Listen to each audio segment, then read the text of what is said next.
రాజశేఖర గారితో జర్నీ చేసిన అనుభవాలు ఎలా ఉన్నాయి? దాదాపు ఆయన చివరి నిమిషం వరకు మరి ఆయనతో జర్నీ చేశారు. 2009 వరకు ఆయనతో ఉన్నాం మేము. దాదాపు చనిపోయేంత వరకు 78 నుంచి చనిపోయేంత వరకు ఉన్నాము. అప్పుడు నైతిక విలువలు ఉన్నాయి, కొంచెం మనం ఏదో చేద్దాం ప్రజలకని ఉంది. ఇప్పుడు అట్లా కాదు, దోచుకో దాచుకో. 2014 నుంచి ఇంతవరకు ప్రజలకు మేలు చేస్తామనే రాజకీయ నాయకుడు లేడు. బటన్లు నొక్కడము, లేకపోతే ఫ్రీ బీస్ ఇవ్వడము, పేద ప్రజలకు అందుబాటులో ఉంటాడు రాజకీయ నాయకుడు అనే సిస్టమ్ పోయింది. తెలంగాణ చీఫ్ మినిస్టర్ ఎందుకు ఓడిపోయినాడు? ఈ ముఖ్యమంత్రి ఏ ప్రజలకు అందుబాటులో ఉన్నాడు? మైసూరారెడ్డి గారికి మీకు ఉన్న గొడవ ఏంటి? ఎందుకు మైసూరారెడ్డి గారు పార్టీకి తొలి జరగాల్సి వచ్చింది? మైసూరారెడ్డి అడిగినాడు రాజశేఖర రెడ్డి నాకు మంత్రి చెప్పమని. నేను అడ్డు చెప్పాను, మైసూరా నేను స్లోగా ఇంకా గ్రూప్ పాలిటిక్స్ అయిపోయినాయి. దివాకరు, సమరసింహారెడ్డి, మైసూరారెడ్డి వాళ్ళంతా ఒక వర్గము. ఆ టైంలో డిఫరెన్స్ వచ్చినాయి వాళ్ళిద్దరికి.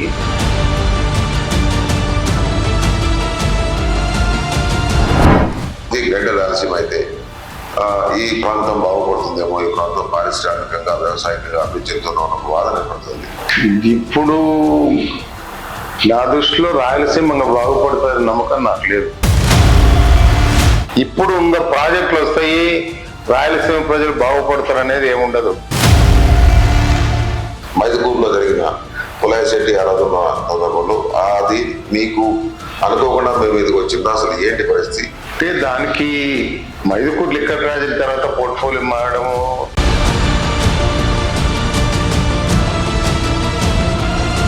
ప్రస్తుతం మీరు క్రియాశీలక రాజకీయాల నుంచి ప్రేమించుకున్నారని మీరు అంటున్న నేపథ్యంలో మీకు వారసులు కానీ మీ కుటుంబ సభ్యులు కానీ మళ్ళీ మైదుకూరు రాజకీయాలకు వచ్చారని ఆభాసం అనుకుంటున్నారు. Politics is the last resort of scoundrel అని నా ఆలోచన. నాతోనే పాలిటిక్స్ అయిపోతాయి. డాక్టర్ డిఎల్ రవీంద్రారెడ్డి పరిచయం అక్కర్లేని పేరు. మైదుకూరు కాన్స్టిట్యూన్సీ నుంచి, వైఎస్ఆర్ జిల్లాలో మైదుకూరు కాన్స్టిట్యూన్సీ నుంచి జరిగిన 14 ఎన్నికలలో కూడా 7 ఎన్నికలు విజయం సాధించిన పరిస్థితి. దాదాపు 4.5 దశాబ్దాల రాజకీయ లెగసీ డాక్టర్ డిఎల్ రవీంద్రారెడ్డిది. ఆయన డిఎల్ రవీంద్ర గారితో మనకు మాట్లాడే ప్రయత్నం చేద్దాం. దానికి సంబంధించి అయితే ఆయన 4 దశాబ్దాల పొలిటికల్ లెగసీ ఉంది కాబట్టి అసలు ఏంటి పరిస్థితి, ఆయన అనుభవాలు తెలుసుకునే ప్రయత్నం చేద్దాం. అన్న, మీరు 1978లో మొట్టమొదటిసారిగా ఇండిపెండెంట్ ఎమ్మెల్యేగా పోటీ చేశారు మీరు. అదే సమయంలో తెలుగుదేశం నుంచి రాజశేఖర రెడ్డి గారు కూడా రెడ్డి కాంగ్రెస్ మీద పోటీ చేసి గెలిచారు. తర్వాత ఇద్దరు కాంగ్రెస్ జారిపోయారు. అంటే ఆ సందర్భంలో ఉన్న రాజకీయాలు అసలు మీ అనుభవాలు ఏంటి? ఆ సందర్భంలో నేను 1978లో ఇండిపెండెంట్ పోటీ చేసి గెలిచా. తర్వాత కాంగ్రెస్ లో చేరా. కాంగ్రెస్ లో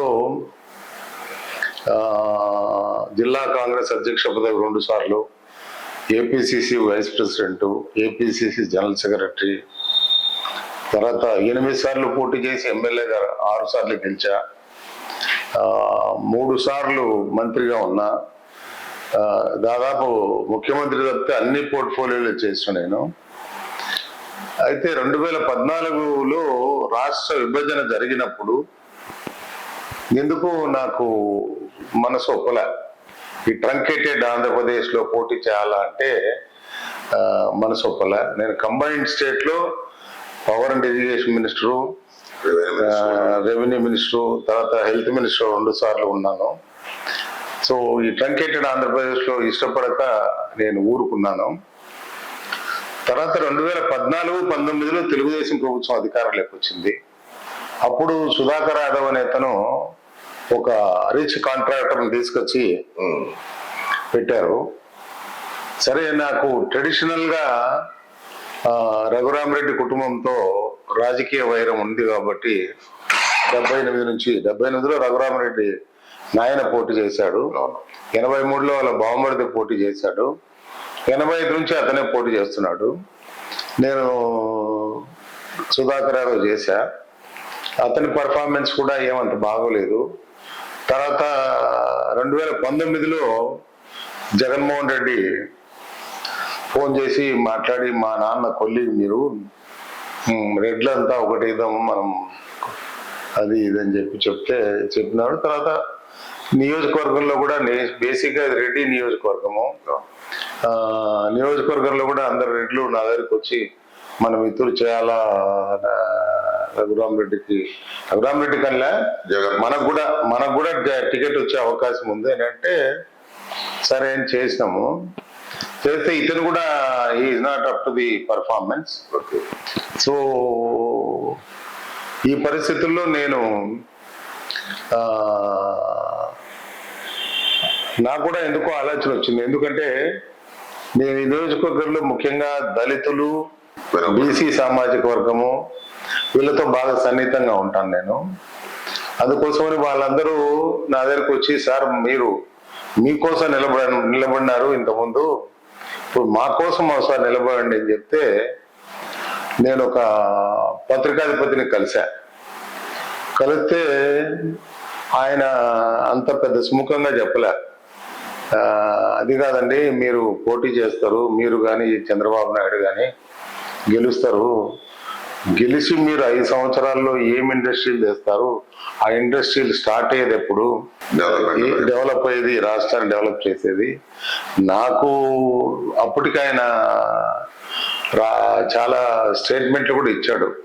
ఈ రాష్ట్రాన్ని ఈ ప్రస్తుత రాజకీయ పరిస్థితి గురించి తర్వాత మాట్లాడదాము. అయితే 78 మంది ఎమ్మెల్యేలు ఎన్నికైన తర్వాత రాజశేఖర రెడ్డి గారితో కలిసి మీరు జర్నీ చేశారు. రాజశేఖర రెడ్డి గారితో కలిసి మీరు జర్నీ చేశారు. మొత్తం ఇద్దరు కాంటెంపరీ సమకాలికలు ఇద్దరు, కానీ రాజశేఖర రెడ్డి గారు కలిసి మీరు జర్నీ చేశారు. రాజశేఖర రెడ్డి గారితో జర్నీ చేసిన అనుభవాలు ఎలా ఉన్నాయి? దాదాపు ఆయన చివరి నిమిషం వరకు మీరు ఆయనతో జర్నీ చేశారు. ఆయన జర్నీ చేసిన అనుభవాలు ఎలా ఉన్నాయి మీకు? ఏంటి ఆయనకు సంబంధించి రాజశేఖర గారి గురించి, ఆయన వ్యవహార శైలి కానివ్వండి, ఆయన పాలన కానివ్వండి, ఎలా అనుకుంటారు? రాజశేఖర రెడ్డి 2009లో చనిపోయాడు. 2009 వరకు ఆయనతో ఉన్నాం మేము. దాదాపు చనిపోయేంత వరకు 78 నుంచి చనిపోయేంత వరకు ఉన్నాము. తర్వాత రోసయ్య గారు ముఖ్యమంత్రి, తర్వాత కిరణ్ క్యాబినెట్ లో నేను హెల్త్ మినిస్టర్ గా ఉన్నాను. అప్పుడు రాజకీయాలు ఇప్పుడు రాజకీయాలు, అప్పుడు పేద ప్రజలను దగ్గరికి తీసి డెవలప్మెంటల్ పాలిటిక్స్ ఉండేటి. అప్పుడు మేము రాజకీయాల్లోకి వచ్చినప్పుడు రాజకీయాలు అనేటి కొంతమంది పెద్దవాళ్ళకే, ఆ ఎమ్మెల్యేలు కలవాలంటే పెద్దవాళ్ళే ఊరు పెద్ద ఒడవపోయి కలవాలనే ఆలోచన ఉండేది. మేము రాజకీయాల్లోకి వచ్చిన తర్వాత అట్లా కాకుండా డైరెక్ట్ గా ప్రజలు వచ్చి మమ్మల్ని కలిసే పద్ధతి పెట్టినాము. కానీ అప్పటికి ఇప్పటికి చాలా దిగజారిపోయిందండి. అప్పుడు నైతిక విలువలు ఉన్నాయి, కొంచెం మనం ఏదో చేద్దాం ప్రజలకని ఉంది. ఇప్పుడు అట్లా కాదు, దోచుకో దాచుకో అనే ఆలోచన ఉంది. ఈ రాజకీయాల్లో మనము మనుగడ సాగించిన కష్టము అని అనుకున్నాము. అయితే ఈ ప్రజల కోరిక మేరకు ప్రయత్నం చేశాను నేను. చేస్తే ఇక్కడ టికెట్లు అమ్ముకునే వ్యాపారం మొదలైంది. ఉదాహరణకు ఈ జిల్లాలో అంటే, ఈ నియోజకవర్గంలో అంటే సరే 2 సార్లు ఓడిపోయినా అతనికి ఇచ్చినారంటే దానికి ఒక అర్థం ఉంది. కడపలో అసలు పంచాయతీ బోర్డుకు మెంబర్కు ఎక్కువ, పంచాయతీ బోర్డు మెంబర్ కూడా కాలేదు ఇంతవరకు, పంచాయతీ బోర్డు మెంబర్ కాదు, ఏ డివిజన్ కు పోటీ చేయలే. 2019 ఎలక్షన్ లో ఎప్పుడే గాని ఆయన భార్య గాని ఒక్కరిని కూడా నిలబెట్టి గెలిపించలే. ఆయనకున్న ఏకైక క్వాలిఫికేషన్ ఏంటంటే డబ్బు ఉంది. పాలిట్ బ్యూరో మెంబర్ ఏంటి, నువ్వు ఏ సిద్ధాంతంతో పాలిట్ బ్యూరో మెంబర్ అయినావు? ఇట్లా రాజకీయాలు ఉన్నాయి. అందుకని నేను కూడా పెద్ద యాక్టివ్ గా లేను పాలిటిక్స్ లో. అయితే ఈ నిన్న ఏమైందంటే, మీరు 40 సంవత్సరాలు 44 సంవత్సరాలు దాదాపు మమ్మల్ని గైడ్ చేశారు. ఇప్పుడు మేము మీ వర్గముగా ముద్రపడి ఇప్పుడు మేము ఏం చేయాలి? రఘురామరెడ్డి, సుధాకర్ యాదవ్ పోటీ చేస్తున్నారు కదా అంటే, వ్యక్తిగతంగా నేనైతే రఘురామరెడ్డిని ఇష్టపడను. నా మద్దతు సుధాకర్ యాదవ్కి. అయితే నేను పల్లెలు తిరగడము అలా ఉండదు, నేను వార్తా ప్రసారాల ద్వారా చెప్తానని చెప్పడం జరిగింది. సరే, దాని ప్రకారం జరుగుతూ ఉంది. మీరు ఎమ్మెల్యేగా గెలిచిన తర్వాత 1923లో తెలుగుదేశం అధికారానికి వచ్చిన తర్వాత మీరందరూ కూడా, ఆ రోజు రాయలసీమలో 14 మంది ఎమ్మెల్యేలు, స్టేట్ లో 26 మంది ఎమ్మెల్యేలు, రాయలసీమ చెందిన వాళ్ళు 14 మంది ఎమ్మెల్యేలు ఉన్నారు. రాయలసీమ అంటే అది 94లో 27 మంది ఎమ్మెల్యేలు, దాంట్లో 14 మంది రాయలసీమ వాళ్ళు ఉన్నారు. అంటే ఆ సందర్భంలో, ఆ సమయంలో 83 నుంచి 80 ఆల్మోస్ట్ 88 వరకు అనుకోండి, ఉధృతంగా రాయలసీమ ఉద్యమం జరిగింది. మీరు కానీ, రాజశేఖర రెడ్డి గారు కానీ, ఎవి రమణారెడ్డి గారు, మహేశ్వర రెడ్డి గారు వీళ్ళంతా కలిసి ఆ రోజు కరువుమండ యాత్రతోటి యాత్రను పెట్టి పాదయాత్ర, ఆ రోజు పాదయాత్ర స్టార్ట్ చేసిన పరిస్థితి. 35 ఏళ్ల క్రితమే పాదయాత్ర స్టార్ట్ చేశారు కరువుమండ పేరుతోటి. అక్కడ పోతిరెడ్డిపడ దాకా వెళ్ళి రాయలసీమకు ఇరిగేషన్ కు సంబంధించి, వ్యవసాయానికి సంబంధించి నీళ్లు కావాలని తెలిసి ఆ రోజు పోరాటం చేశారు. సే ఆ పోరాట ఫలితాలు ఇంకా ఏమన్నా వచ్చాయనుకుంటారా? ఆ పోరాటం ఏమన్నా దాని ఫలితాలు కానీ, లేకుంటే ఇప్పటికే రాయలసీమకు సంబంధించి చాలా సమస్యలు ఉన్నాయి. ఇరిగేషన్ గా పూర్తిగా నీళ్ళందరి పరిస్థితి, డెవలప్మెంట్ పూర్తిగా లేని పరిస్థితి.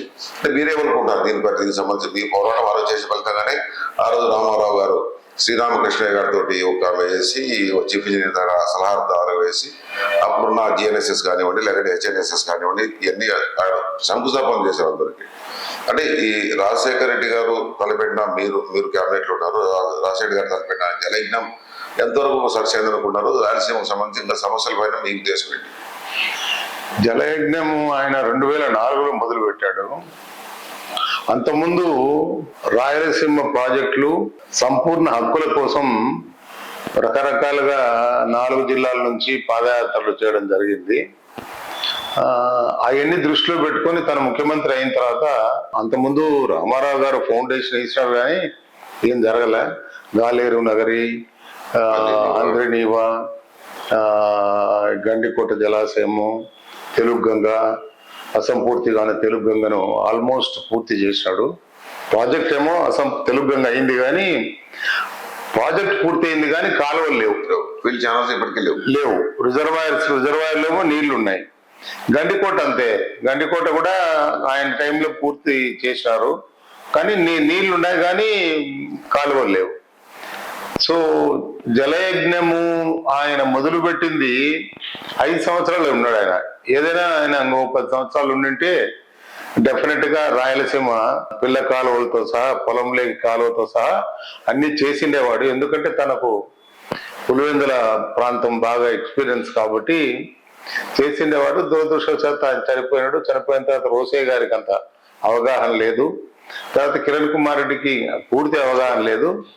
రాను ఫ్రీ బీస్ ఎక్కువైపోయి రాష్ట్ర ప్రభుత్వ బడ్జెట్ లో ఖజానా ఖాళీ అయిపోయి ఏమీ చేసే పరిస్థితి లేదు. ఇప్పుడు 5 సంవత్సరాల్లో డెవలప్మెంటే లేదు. అంటే ఇప్పుడు మీరు రాజకీయాల్లో తర్వాత అంటే రాజశేఖర రెడ్డి గారు, మీరు, మహేశ్వర రెడ్డి గారు, లేదంటే జేసీ దివాకర్ రెడ్డి గారు, మీరంతా సమకాలీకులు, మీరంతా కూడా. అయితే ఈ రాజకీయాల్లో మీరు కొనసాగుతున్న నేపథ్యంలో మహేశ్వర రెడ్డి గారికి మీకు ఉన్న గొడవ ఏంటి? ఎందుకు మహేశ్వర రెడ్డి గారు పార్టీకి దూరం జరగాల్సి వచ్చింది? ఎందుకు రాజశేఖర్ నుంచి ఆయన దూరం కావాల్సి వచ్చింది? What is the reason? ఎందుకంటే అంత క్లోజ్గా ఉన్న వాళ్ళు, దాదాపు 12 సంవత్సరాల పాటు ఉద్యమాలు చేసిన వాళ్ళు రాయలసీమ కోసం, ఎందుకు ఏ కారణంతో ఆయన బయటికి రావాల్సి వచ్చింది? ఎందుకు రాజశేఖర్ ఆయన వ్యతిరేకించి దూరం కావాల్సి వచ్చింది? అసలు ఏంటి సందర్భం, ఏం జరిగింది అక్కడ ఆ క్రమంలో? యాక్చువల్గా అప్పుడు 1989లో ప్రభుత్వం వచ్చిన తర్వాత మైసూరారెడ్డి అడిగినాడు రాజశేఖర రెడ్డి, నాకు మంత్రి చెప్పమని. నేను అంటే చెప్పాను, మైసూరా, నేను మీ ఇద్దరు ఎవరైనా ట్రై చేసుకోండి, ఆయన నీకన్నా సీనియరు, 3వ సారి ఎమ్మెల్యే అయినా, నువ్వు 2వ సారి నేను చెప్పినాడు. సరే, జనార్దన్ రెడ్డి అప్పుడు నాకు ముఖ్యమైన స్నేహితుడు కాబట్టి నాకు ఇచ్చాడు. తర్వాత ఆయనకి ఇచ్చాడు. ఆ టైంలో డిఫరెన్స్ వచ్చినాయి వాళ్ళిద్దరికి. తర్వాత స్లోగా ఇంకా గ్రూప్ పాలిటిక్స్ అయిపోయినాయి. దివాకరు, సమరసింహారెడ్డి, మైసూరారెడ్డి వాళ్ళంతా ఒక వర్గము, నేను రాజశేఖర్ మేమంతా ఒక వర్గంగా తయారైనాం. అట్లా జరిగిపోయినాయి. మైసూరారెడ్డి పార్టీనే వదిలిపెట్టిపోయి ఐ థింక్ 89లో అనుకుంటా, 89లో ఎంపీకి పోటీ చేసినాడు. తర్వాత రాజ్యసభ మెంబర్ అయిపోయా. తర్వాత మైసూరెడ్డి రాజశేఖర రెడ్డితో డిఫర్ అయ్యి అట్లే ఉన్నాడు. నేను మాత్రం నాకు దూర బంధువు అవుతాడు. నేను ఇద్దరితో బాగానే ఉన్నాను. ఇప్పుడు కూడా నాతో మైసూరారెడ్డి నిన్న కూడా మాట్లాడినాడు, బాగానే ఉంటాడు. తను క్రియాశీలక రాజకీయాల్లో నేను అప్పుడే లోక్సభ అయిపోతానే రాజ్యసభ అయితేనే మానుకున్నా అని చెప్పాడు. నేను కూడా క్రియాశీలక రాజకీయాల నుంచి మానుకున్నా, నేను కూడా దాదాపు. అయితే స్థానికంగా ఎప్పుడు ఉంటాం కాబట్టి ప్రజలు వస్తా అంటారు, వాళ్ళ సమస్యలు ఏదన్నా ఉంటే పరిష్కరించే ప్రయత్నం చేస్తాం. అంటే గతంలో ఎందుకు మిమ్మల్ని అడుగుతానంటే, గత మీ అనుభవాలు తెలియాల్సి ఉన్నది. ప్రజలకు గత తెలియాల్సిన అనుభవాలను ఆలోచిస్తే ఇప్పుడు అసలు ఈ పాలిటిక్స్ లో మనం ఉండలేం. ఇప్పుడు పాలిటిక్స్ అంతా దాచుకో దోచుకో అంతే గాని దాచుకో తప్పితే ప్రజలకు మేలు చేస్తే 2014 నుంచి ఇంతవరకు ప్రజలకు మేలు చేస్తామనే రాజకీయ నాయకుడు లేడు. ఏదో బటన్లు నొక్కడము, లేకపోతే ఫ్రీ బీస్ ఇవ్వడము, పేద ప్రజలకు అందుబాటులో ఉంటాడు రాజకీయ నాయకుడు అనే సిస్టమ్ పోయింది. ఉదాహరణకు తెలంగాణ చీఫ్ మినిస్టర్ ఎందుకు ఓడిపోయినాడు? పేద ప్రజలకు అందుబాటులో లేక. ఈ ముఖ్యమంత్రి ఏ ప్రజలకు అందుబాటులో ఉన్నాడు? ఆయన ఏదో బట్టలు నొక్కడం తప్పితే. సో ఇట్లా రాజకీయాలు దిగజారిపోయినాయి. ఆయనే దిగజారిపోయిన రాజకీయాలని మాట్లాడుతా అంటే నాకు సిగ్గేస్తా ఉంది. ఎవరితో దిగజారిపోయినాయని. మా రాజకీయాలు వేరు.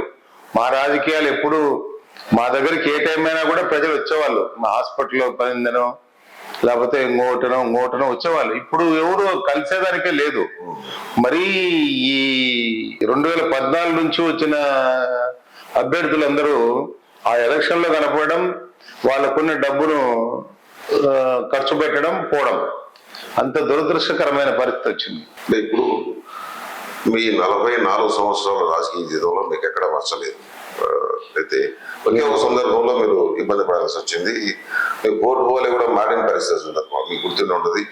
మైదుకూరులో జరిగిన కల్తీ సమస్య నుంచి మీకు సంబంధం ఉందా లేదా అని పక్కన పెడితే పులయ్య శెట్టి ఆరాధన సందర్భంలో అది మీకు అనుకోకుండా మీ మీదకి వచ్చిందా? అసలు ఏంటి పరిస్థితి? అంటే మీ రాజకీయంలో ఎక్కడ మచ్చలేని నేపథ్యంలో ఈ కారణంగా కల్తీ మధ్యాహ్నంలో ఆ రోజు 20 మంది పైన చనిపోవడం అన్నది ఆ కారణంగా మీరు పోర్ట్ఫోలియో మారడం, అది మళ్ళా మరింత రాజకీయాలకు సంబంధించి ఆ రోజు మీ మధ్యన రాజకీయాలకు మరింత ఆజ్యపడడం జరిగింది. అసలు ఏంటి ఆ సంఘటన? ఏంటి దానికి మీకున్న సంబంధం ఏముంది? అసలు ఏంటి పరిస్థితి? అంటే దానికి మైదుకూరు లిక్కర్ ట్రాజడీ తర్వాత పోర్ట్ఫోలియో మారడము, దాని తర్వాతనే కదా నేను హెల్త్ మినిస్టర్ 3.5 సంవత్సరం ఉన్నా. సో దానికి మిగతా రాజకీయాలకు సంబంధం లేదు. కానీ 2014 నుంచి సంభవించిన రాజకీయ పరిణామాల తర్వాత అసలు ప్రజల కోసం మనం ఉన్నామా? ప్రజలకేదో కుక్కకు బిస్కెట్ వేస్తే సరిపోతుంది అనే దృష్టిలో రాజకీయ నాయకుల అభిప్రాయం ఏర్పడింది. ప్రాజెక్టులు చేద్దాం, ఈ ప్రాజెక్టుల వల్ల లాంగ్ రేంజ్ లో ప్రజలకు ఉపయోగపడే ఆలోచన చేయలే. దురదృష్టం అది. మరి ఇంకా రాబోయే కాలంలో ఎట్లా ఉంటుందో నాకు తెలియదు. కానీ ఇప్పుడు ఎంత ఘోరంగా ఉందంటే ఓటరు అభ్యర్థులు ఎవరు మా పనులు చేయటం లేదు, అభ్యర్థులు ఎవరు అంటే గెలిచిన వాళ్ళు మా సమస్యలను పరిష్కరించే దిశగా ప్రయత్నం చేయటం లేదు. ఈ పరిస్థితుల్లో మేము నేను మొన్న 3 months బ్యాక్ మా బంధువు ఒక ఆయన చనిపోయింటే పరామర్శిద్దామని పోతే, ఏం సార్ మీ టికెట్ ఏమైంది అన్నారు. నా టికెట్ ఎట్టయినమ్మా, మీకు ఎంత కావాలా అంటే పలకలా, ఓటుకు వేయిస్తే సరిపోద్దమ్మా అన్నాడు. ఓటుకు వేయండి సార్, ఇద్దరు 5,000 అడుగుదాం అన్నారు. అదేందమ్మా 5,000 ఓటు ఎక్కిచ్చి వాడేం మీకు సేవ చేస్తా అంటే ఇప్పుడేం చేస్తాడు సార్? 2014 నుంచి నిలబడినోడు వాడు ఇన్ఛార్జిగా ఉండి ఏం మాకు కనపడకపోయా? 2019 నుంచి ఎమ్మెల్యే అయినోడు కూడా కనపడకపోయా? ఏదో మైదుకూరులో మంచి ఇల్లు కొనుక్కున్నాడు 2 కోట్లు పెట్టి, ఆ ఇంట్లో కూర్చొని ఉంటాడు. కానీ మేము పోతే ఉలకడు పలకడు, మేము ఫోన్ చేయమంటే చేయడు, లెటర్ రాసేయమంటే రాసేయడు, ఏం చేయడు. ఎందుకు సార్ వేస్ట్? అందుకని మీరు రావాలంటే లేదులేమ్మా, నేను ఈ ఒడిదుడుకు రాజకీయాలు తట్టుకోలేను, నేను ఉండడం లేదు.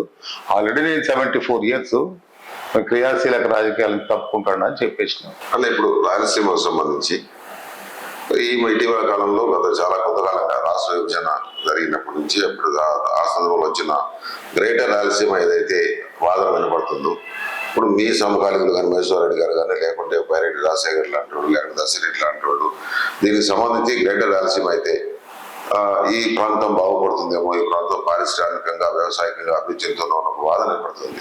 అంటే ఈ గ్రేటర్ రాయలసీమ సంబంధించి మీ ఒపీనియన్ ఏంటి? ఇప్పుడు నా దృష్టిలో రాయలసీమ బాగుపడుతుందని నమ్మకం నాకు లేదు.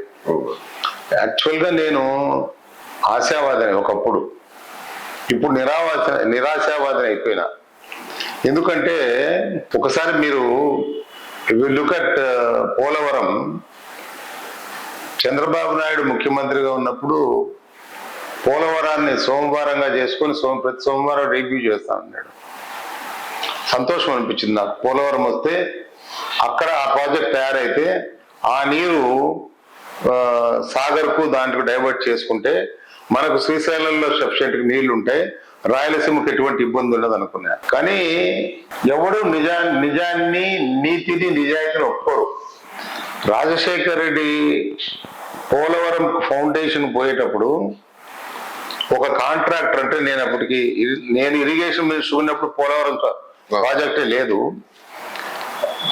ఒక కాంట్రాక్టర్ చెప్పాడు నాకు, ఈ పోలవరం అయ్యేది లేదు సచ్చేది లేదు, ఆయన ఎందుకో ఫౌండేషన్ వేయాలని పోతున్నాడు, పోలవరం ప్రాజెక్టు 41 మీటరు ఎత్తు వచ్చేటప్పటికి ఇంత అమౌంట్ రిలీఫ్ అండ్ రిహాబిలిటేషన్ కావాలి, 45 మీటర్లు వస్తే ఇంత కావాలి అని.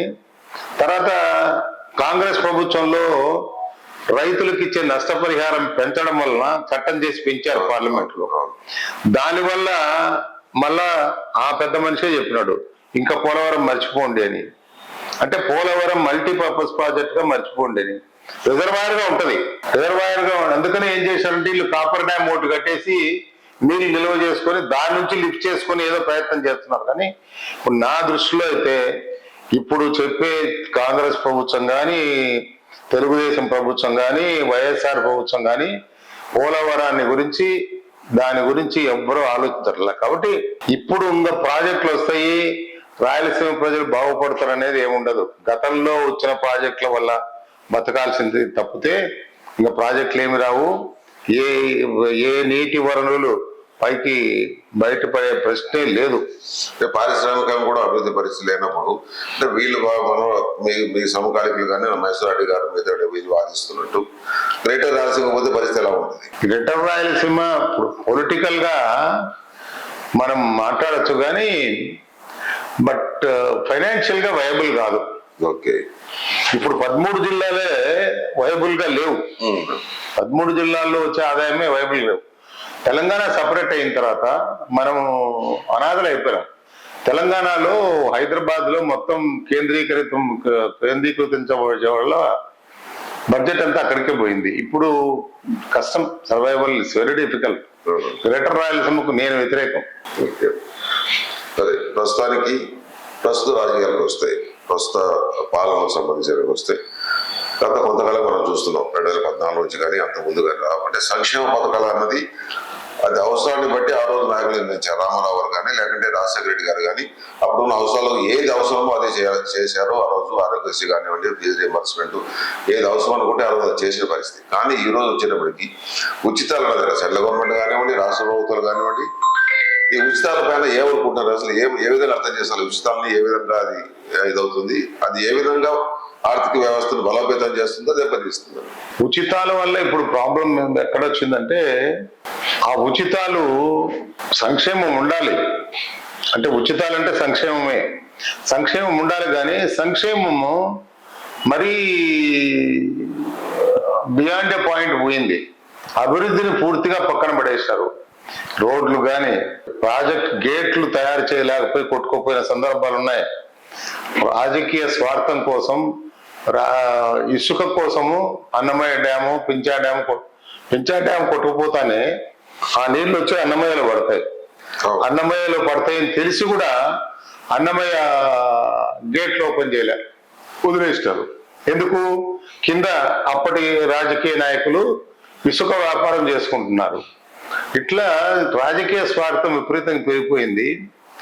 ఈ వ్యవస్థలో లోపాల వల్ల సంక్షేమము, అప్పటికప్పుడు సంక్షేమము, ఆ ఓటరు డబ్బులు ఇచ్చి గెలవడం తప్పితే విశాల రాష్ట్ర ప్రయోజనాల దృష్ట్యా ఏ రాజకీయ పార్టీ ఆలోచించాల. ఈ ఉచితాలు అన్నాయి ఒకరి నుంచి వాగ్దానం చేస్తున్న పరిస్థితి.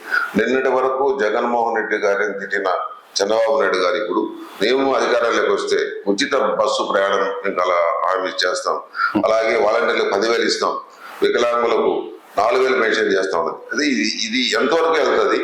అంటే ఇది ఈ రాష్ట్ర ప్రయోజనాలు ఏ విధంగా దెబ్బతీస్తుంది? ఏంటి పరిస్థితి? ఈ ఉచితాలకు సంబంధించి అసలు ఇది ఉండాలా లేదా? అసలు ఏంటి పరిస్థితి? మీరు ఏమనుకుంటారా?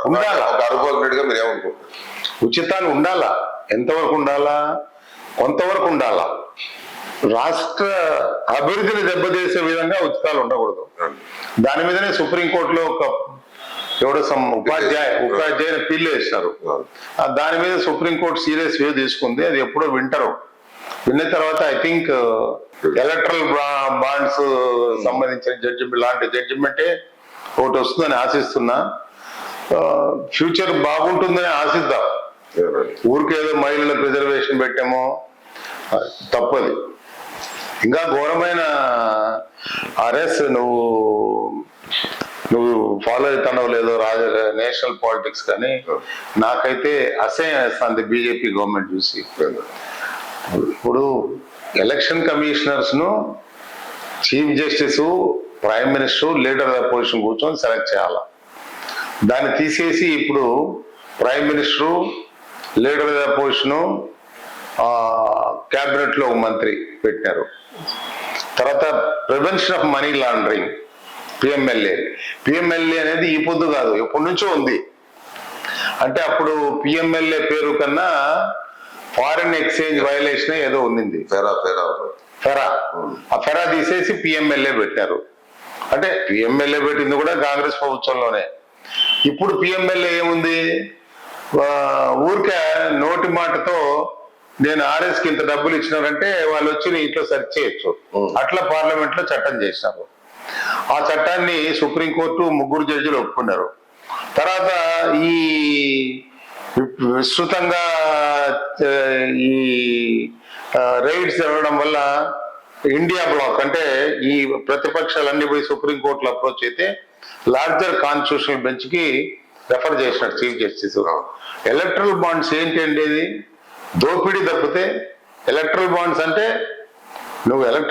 అంటే ప్రాపర్టీ ఉంటుంది.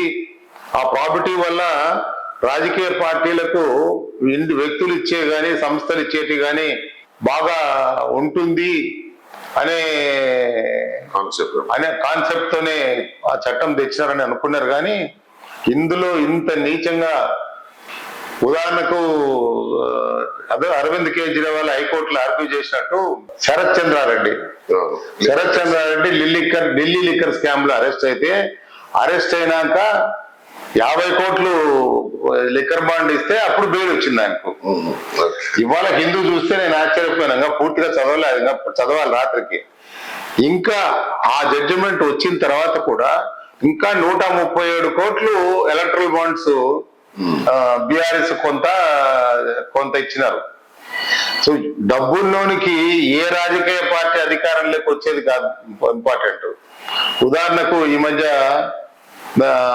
తెలుగు న్యూస్ పేపర్స్ లో ఆంధ్రజ్యోతి, ఈనాడులో విశ్వేశ్వరరెడ్డిని గురించి బాగా రాస్తా ఉన్నారు. ఏది ఆయనకు పవర్ ప్రాజెక్ట్స్ ఇస్తున్నారని. ఇదే విశ్వేశ్వరరెడ్డిని చంద్రబాబు నాయుడు ప్రమోట్ చేసినారని రికార్డ్ చూస్తే తెలుస్తుంది. సో ఒకవేళ ఏదైనా కారణాల వల్ల జగన్మోహన్ రెడ్డి ఓడిపై చంద్రబాబు నాయుడు వస్తే మళ్ళా విశ్వేశ్వరరెడ్డి ఉంటాడు. డబ్బున్నోడు ఆడ ఉంటాడు, ఆ పార్టీలో ఉంటాడు, ఈ పార్టీలో ఉంటాడు. ఎవడు అధికారంలోకి వచ్చినా ఈ డబ్బున్నోళ్ళదే.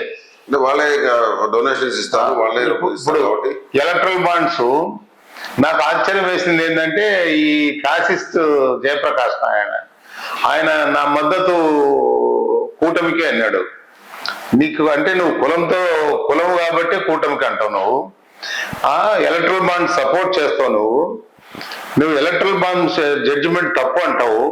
నీ ఏం అసలు ఏ భావాలు ఉన్నాయి నీతో, నీ దగ్గర ఏ భావాలతో నువ్వు లోక్సత్తా పార్టీ పెట్టినావు? నాకు ఇదే చాలా బాధగా ఉంది. ఇట్లాంటి మనుషులు కూడా ఉంటారా అనిపించింది నాకు. ఎలక్ట్రల్ బాండ్స్ అయిపోయింది. తర్వాత సుప్రీంకోర్టు క్రియాశీలకంగా లేకపోతే ఈ ప్రజాస్వామ్యం అనేది ఈ దేశంలో ఉండే అవకాశం లేదు. బేసిక్ కాన్స్టిట్యూషన్, బేసిక్ స్ట్రక్చర్ నే మార్చే పరిస్థితి వస్తుందేమో అని నాకు భయం వేస్తా ఉంది. అందుకని సుప్రీంకోర్టు అనేది క్రియాశీలకంగా ఉండాలా. క్రియాశీలకంగా ఉండి ఎలక్ట్రల్ బాండ్స్ కానీ, లేకపోతే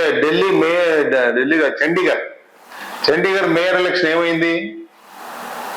ఆడ ఎలక్ట్రల్ ఆఫీసర్ చేసా దాన్ని రివర్స్ చేశారు. సుప్రీంకోర్టు క్రియాశీలకంగా ఉండి జరుగుతోంది. అయితే ఇంకా క్రియాశీలకంగా ఉండాల్సిన అవసరం సుప్రీంకోర్టు ఉంది. ఇప్పుడు పిఎంఎల్ఏ అంటే సెక్షన్ 45లో ఎవరినైనా వితౌట్ ఎనీ రీజన్ ఇంట్లో సెర్చ్ చేయొచ్చు. సెర్చ్ చేసుకోండి, ఏమైనా దొరికితే కేసు పెట్టుకోండి, ఎవరికి అభ్యంతరంలా. కానీ ఢిల్లీ లిక్కర్ స్కామ్ లో పాలసీ మార్చినారు. నేను కూడా 40 సంవత్సరాల నుంచి చూస్తాను ఢిల్లీలో. అప్పుడున్న పాలసీ మంచిది, పాలసీ మార్చినారు. ఆ పాలసీ మార్చినారు కానీ మనీ ట్రయల్ ఎక్కడుంది? మనీ అల్టిమేట్ గా ఎండ్ యూజర్ ముక్కు మనీ రావాలి కదా, అది రాలే. ఇప్పుడు జగన్మోహన్ రెడ్డి కేసులో పిఎంఎల్ఏ ఎందుకు వర్తిస్తుంది అంటే, జగన్మోహన్ రెడ్డికి నీకిది నాకిది క్విట్ ప్రోకో ప్రూవ్ చేసింది సిబిఐ. ఇక్కడ ఆ మనీ ట్రయలే లేదు. సాక్షాత్తు సంజయ్ కన్నా సుప్రీంకోర్టు కామెంట్ చేశారు, మనీ ట్రయల్ లేదు మనీష్ సిసోడియా బెయిల్ విషయంలో. అయినా వాళ్ళు సిబిఐ చెప్పిందంటే సుకేష్ ఎవరో ఉన్నాడు, అది తీసుకొచ్చి హైదరాబాద్ లో ఇచ్చాను, 100 కోట్ల రూపాయలు ఫలానా కారులో పెట్టానని చెప్తున్నాడు. చెప్పారు అంతకుముందు కానీ ఇచ్చిన వాంగ్మూలం కానివ్వండి, లేకపోతే తను రాసిన జైలు నుంచి తిహార్ జైలు నుంచి తను రాసిన లెటర్లు కానివ్వండి, ఇది చేశానని చెప్తుంటే అది మనీ ట్రయల్ కిందకి రాదనుకుంటున్నారా ఏంటి? అంటే మీరు అన్నట్టు పాలసీ ముందున్న పాలసీ బాగుంది, ఈ పాలసీ బాగలేదు మీరు అంటున్నారు. కానీ ఆ పాలసీ తప్పు జరిగినట్టే కదన్నా, ఏదో తప్పు జరిగినట్టే. ఏదో ఒకటి లేకపోతే మీరు అంటే మనీ ట్రాన్స్ఫర్ కానీ లేదంటే మనీ సర్క్యులేషన్ ఉండకపోయిండొచ్చు, కానీ తప్పైతే జరిగింది అనుకోవచ్చు కదా మనం. పాలకులకు రకరకాల ఆలోచనలు వస్తూ ఉంటాయి. ఆంధ్రప్రదేశ్ లో ఇప్పుడు సారా పాలసీ, ప్రభుత్వం సారా వ్యాపారం చేసేది ఏంది నాకు అర్థం లేదు. ప్రభుత్వం అనేది ఒక పాలసీను తయారు చేసి ఆ పాలసీ ప్రకారం జరగాల. ప్రభుత్వమే సారా అమ్మితే ఏముందిగా, అట్లా తయారైపోయిన ప్రభుత్వాలు. అంటే ఇప్పుడు సంబంధించి ఫైనల్ గా మనం మాట్లాడుకుంటే రాష్ట్ర రాజకీయాలకు వస్తే, ఆంధ్రప్రదేశ్ రాష్ట్ర రాజకీయాలు పాలన ఏ విధంగా ఉందనుకుంటున్నారు? ప్రజెంట్ ఇప్పుడు ప్రభుత్వం వైసీపీ పాలన ఎలా ఉందనుకుంటున్నారు? ఇంకా చంద్రబాబు నాయుడు వస్తే ఏమైనా అద్భుతాలు ఏమైనా జరిగే అవకాశం ఉందా? పాలసీలన్నీ చేంజ్ అవుతాయి అనుకుంటా నేను. సారా వ్యాపారం ప్రభుత్వం చేతిలో ఉండదు, మళ్ళీ పాత సిస్టమ్ లో ఉంటదని అనుకుంటున్నా నేను. సరే, మామూలుగా ఇన్ జనరల్ గా పాలనకు ఏం తేడా? మీరు మంచిగా ఏం తేడా? పాలన ఉండేదానికి డబ్బు ఎక్కడుంది? రాష్ట్ర ప్రభుత్వం ఆస్తులు తాకట్టు పెట్టి ఇప్పుడు లాస్ట్ వరకు నిన్న డబ్బులు తెచ్చిన దాంట్లో కూడా రాష్ట్ర ప్రభుత్వం ఆస్తులు తాకట్టు పెట్టి తెచ్చిందే. ఖజానా ఖాళీ అవుతుంది, ఏముండదు. జూన్ 4th నాటికి ఎవరు ముఖ్యమంత్రి అయినా, చంద్రబాబు కానీ లేకపోతే జగన్మోహన్ రెడ్డి కానీ లేకపోతే పవన్ కళ్యాణ్ కానీ ఎవరైనా కూడా ఏముండదు, ఖాళీ ఖజానా. మరి ఎట్లా చేస్తారో ఏమో భగవంతునే తెలవ. ఫైనల్ గా ప్రస్తుతం మీరు క్రియాశీలక రాజకీయాల నుంచి విరమించుకున్నారని మీరు అంటున్న నేపథ్యంలో మీకు వారసులు కానీ మీ కుటుంబ సభ్యులు కానీ మళ్ళీ మైదుకూరు రాజకీయాలకు వచ్చారన్న అవకాశం ఉన్నదా? నా కుటుంబంలో నాకు ఇద్దరు కూతుర్లు, ఇద్దరు అల్లుళ్ళు, 4 అమెరికన్ సిటిజన్స్. వాళ్ళ పిల్లలు 4 కూడా అమెరికన్ సిటిజన్స్. పెద్ద మనమరాలు నేను 12th హైదరాబాద్ పోతున్నా, గ్రాడ్యుయేషన్ సెరమనీకి. డాక్టర్ అయింది అమ్మాయి, గాంధీ నుంచి మెరిట్ మీద వచ్చింది. రెండో కూతురు డాక్టరే. పెద్ద కూతురు మా ఇంటి పక్కనే గచ్చిపోలి స్టేడియం పక్కన ఒకటి ఉంది, international institute of information technology. Chandrababu Naidu పెట్టాడు పాపం, ట్రిపుల్ ఐటీ. అందులో ఫస్ట్ ఇయర్ అయిపోయింది ఇంజనీరింగ్. ఆయన్ని యూఎస్కి వెళ్ళిపోయేది. మనవాడు 10th క్లాస్. వాడు ఆల్రెడీ 10th క్లాస్ అయితేనే నేను స్పెయిన్ పోతా తాత, ఫుట్బాల్లో ట్రైన్ అవుతా అంటున్నాడు. కాబట్టి మా కుటుంబంలో వారసత్వ రాజకీయాలు ఉండే ప్రశ్నే లేదు. నేను కొంచెం కమ్యూనిస్టు భావాలు కలిగిన వాడిని. నేనే ఒక ఆలోచనలో ఎందుకున్నానంటే, ఎమ్మెల్యే నిలబడమన్నప్పుడు politics is the last resort of scoundrel అని నా ఆలోచన. అయితే నేను I was force to enter into politics. అప్పుడు ఈ మండలం నుంచి ఎమ్మెల్యే ఎవరు కాలే అప్పుడు ఇంతవరకు. మైదుకూరు నియోజకవర్గం ఏర్పడినప్పటి నుంచి కానీ, కడప నియోజకవర్గంలో ఈ మండలం ఉన్నప్పటి నుంచి కానీ. సో నన్నే ఫోర్స్ చేయడం వల్ల నేనే వచ్చిన, నాతోనే పాలిటిక్స్ అయిపోతాయి. నేను ఎవరిని వారసత్వ రాజకీయాలను ప్రోత్సహించను, వారసత్వ రాజకీయాలను ప్రోత్సహించే వాళ్ళను నేను ఇష్టపడను కూడా. కానీ గ్రేట్ మోడీ ప్రజలందరూ బ్రహ్మరథం పడతారు ఇప్పుడు. నా దృష్టిలో మోడీకి 400 అంట, 400 కాదు 300 వస్తే గొప్ప ఈ తూరి. మళ్ళా తూరికి 10 అధికారం కూడా ఉండదు. ఒక సోఫాలో వారసత్వ రాజకీయాలు ఉండేవారు నాకు ఇష్టం లేదు అంటాడు. ఈ పక్క చంద్రబాబు కొడుకు కొడుకు కొడుకు వారసత్వ రాజకీయాలు, ఈ పక్క అవినీతి పనులను నేను సహించను, చించేస్తా పొడిసేస్తా అంటాడు. ఈ పక్క అవినీతి పరుడైన జగన్. ఇద్దరు ఉన్నారు. నీకు ఎవరు గెలిచినా కూడా 25 సీట్లు ఆయనయే, ఎంపీలన్నీ ఆయనయే. రాష్ట్ర ప్రభుత్వం ఎవడుంటే ఏముంది, 25 ఎంపీలు ఇయ్యే. కాబట్టి మోడీ కూడా చెప్పేది ఒకటి చేసేది ఒకటి నుంచి. కాకపోతే కాంగ్రెస్ మీద ఒక రకమైన ఏకభావం కలిగించేదానికి కొంతమంది అధికారులు, Manmohan Singh honest prime minister, ఆ టైంలో కాగో ఒకడో వాడో ఈడో వాడి క్యాబినెట్ పోస్ట్ లేదనో క్యాబినెట్ సెక్రటరీ లేదని ఇట్లాంటి వాళ్ళు ఒక అట్మాస్ఫియర్ క్రియేట్ చేశారు. కోల్ స్కామ్ అని, 2G స్పెక్ట్రమ్ అని, ఇవన్నీ క్రియేట్ చేసి చెడ్డ పేరు తెచ్చి మోడీని కూర్చోబెట్టారు. కానీ మోడీ వ్యక్తిగతంగా నేను కూడా ఒప్పుకుంటా, అతనికి ఈ కుటుంబం మీద కుటుంబం లేదు, అతను హానెస్ట్, ₹1 లంచం తీసుకోడు. కానీ ఏం తీసుకోకుండా ఈ ఎలక్షన్లు ఎట్లా నడుస్తున్నాయి ఈ ఎలక్షన్లు? తెలంగాణ ఎలక్షన్లో నాకు ప్రత్యక్షంగా నాకు పెద్ద శిష్యుడు ఎమ్మెల్యే అయినాడు బీజేపీలో. ఏమయ్యా ఎంత వచ్చింది పార్టీ నుంచి? 10 కోట్లు వచ్చింది అన్నాడు. 10 కోట్లు నువ్వు పార్టీ గతంలో ఎప్పుడు ఉండేది కదా బీజేపీలో, 10 కోట్లు పార్టీకి ఇస్తున్నావంటే నువ్వు ఎక్కడి నుంచి వస్తుంది నీకు? నువ్వు Modi is honest. Modi A scam లో లేడు, మోడీ ఏ దాంట్లో లేడు, అమిత్ షా ఏ దాంట్లో లేడు. కానీ ఎక్కడో జరుగుతూ ఉంది, జరుగుతుంది. ఆ డబ్బు వస్తుంది, ఎలక్షన్లో ఖర్చు పెడతారు. మనీ పాలిటిక్స్ వాళ్ళు కూడా స్టార్ట్ చేశారు. వస్తుంది, పెడతారు. అది ఇప్పుడు కాంగ్రెస్ లేదు. కానీ మరి కొత్త పుంతలో ఎప్పుడు దొరికిందంటే తెలంగాణలో ఆ కాళేశ్వరం ప్రాజెక్టు, ప్రాణహిత చేవెళ్ళ అనేది రాజశేఖర్ టైంలో ఎక్స్పర్ట్. ఆయనేమి ఆ గోదావరిలో స్థలం జుల్లా ఈ నుంచి నీళ్లు వస్తే ప్రాణహిత చెవిలోకి తీసుకోవచ్చు అని ఆయన తెలియదు. కానీ ఎక్స్పర్ట్స్ చెప్పినారు. ఆ ప్రాజెక్టులో సగం తినేసిన ప్రాజెక్టులో ఇంకేముంది నాకని ఈయన కాళేశ్వరం మీద పెట్టాడు. ఇప్పుడు ఏమైంది? కాళేశ్వరంలో 40,000 కోట్లతో అయ్యే ప్రాజెక్ట్ ఇప్పుడు 1,70,000 కోట్ల ప్రాజెక్టు. ఇవన్నీ ఇంకా ప్రధానంగా రాయలసీమ అభివృద్ధికి సంబంధించి మీరు ఇచ్చే సూచనలు ఏంటి? ఏ పార్టీకైనా కానివ్వండి, వచ్చిన వైసీపీ కానివ్వండి, లేకంటే టీడీపీ కానివ్వండి, ఎవరో కానివ్వండి, ఈ రాయలసీమకు అభివృద్ధి జరగాలంటే చిత్తశుద్ధితో ఎవరు ఏం పని చేయాల్సి ఉంటుంది? ఏ విధమైన సలహాలు మీరు ఇస్తారు? నాకైతే ఎందుకంటే కనుసూపు మేరలో రాయలసీమ, ఎందుకంటే మీరు రాయలసీమను చూసాం 50 సంవత్సరాలుగా. అంతకుముందు చరిత్ర చెప్తుంది. ఇక్కడ గంజి కరువు రావడం అన్నది, లేకంటే ఈ ఫ్యాక్షన్స్ డెవలప్ కావడానికి కూడా కొంత కరువు కారణం అనేది అందరూ యాక్సెప్ట్ చేసే విషయమే. కానీ తరాలు గడుస్తున్న, దశాబ్దాలు గడుస్తున్న రాయలసీమ పరిస్థితి పూర్తి స్థాయిలో మెరుగుపడే పరిస్థితి. అంటే ఏ విధంగా మీరు దాన్ని ఏ విధంగా సలహాలు ఇస్తారు? దానికి సంబంధించి ఏ విధంగా పాలకులు ఏ విధంగా వాళ్ళు చర్యలు తీసుకోవాలి? మీరు ఇచ్చే సలహాలు ఏంటి? ప్రభుత్వ సైడ్ నుంచి నాకు తెలిసి ఏ సహాయం జరగదు. 2007లో రాజశేఖర రెడ్డి గారు రాజోలి జలాశయానికి పునాదిరాయి వేశారు. నేను ఆ రోజు చెప్పా, నాకున్న ఎక్స్పీరియన్స్ తో ప్రాజెక్ట్ కన్నా నష్టపరిహారం కాంపెన్సేషన్ ఎక్కువ ఇవ్వాల్సి వస్తుందని పెద్దముడియం మండలంలో. అది అంతే, ఫౌండేషన్ ఆయన వేసినాడు, అయిపోయింది. మళ్ళా చంద్రబాబు వచ్చినాడు, ఫౌండేషన్ అయిపోయింది. జగన్ వచ్చినాడు, ఫౌండేషన్ వేసినాడు, అయిపోయింది. ఇంకా నాకు తెలిసి రాయలసీమలో ఏ ప్రాజెక్టు పూర్తి కాదు, మొదలుపెట్టిన ప్రాజెక్టు పూర్తి కావు, కొత్త ప్రాజెక్టు ఏది రాదు.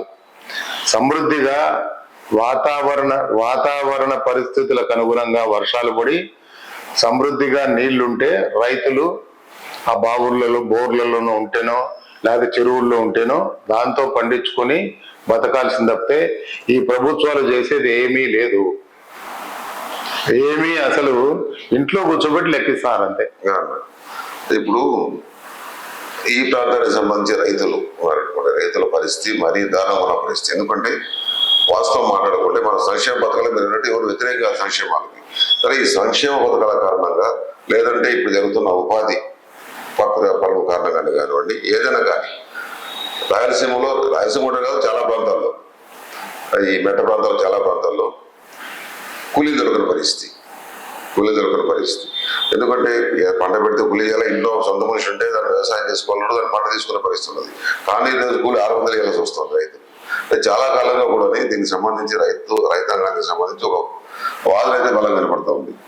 ఏదైతే అనవసరంగా ఉపాధి హామీ పత్రం పేరుతోటి పేద కూలీలకు ఉపాధి కల్పించాలనే పేరుతోటి దానికి ఎవరు అభ్యంతరం లేదు. కానీ ఆ పనులు చేస్తున్న పనులు పనికి రావు, అది ఉపయోగపడలేదు, కూలి ఇవ్వడానికి కోసమే చేస్తున్నారు, ఊరికే చెరువుల్లో మట్టి తీసుకోవడం, కాలువలో మట్టి తీసుకోవడం ప్రయోజనం లేదన్న నేపథ్యంలో రైతులు చాలా కాలంగా డిమాండ్ చేస్తున్నది ఈ ఉపాధి హామీ పథకాన్ని వ్యవసాయ రంగానికి అనుసంధానం చేయాలంటే. ఉపాధి హామీని వ్యవసాయానికి అనుసంధానం చేయాలని కానీ అందరు చెప్తారు కానీ ఎవరూ చేయలేకుంటున్నారు.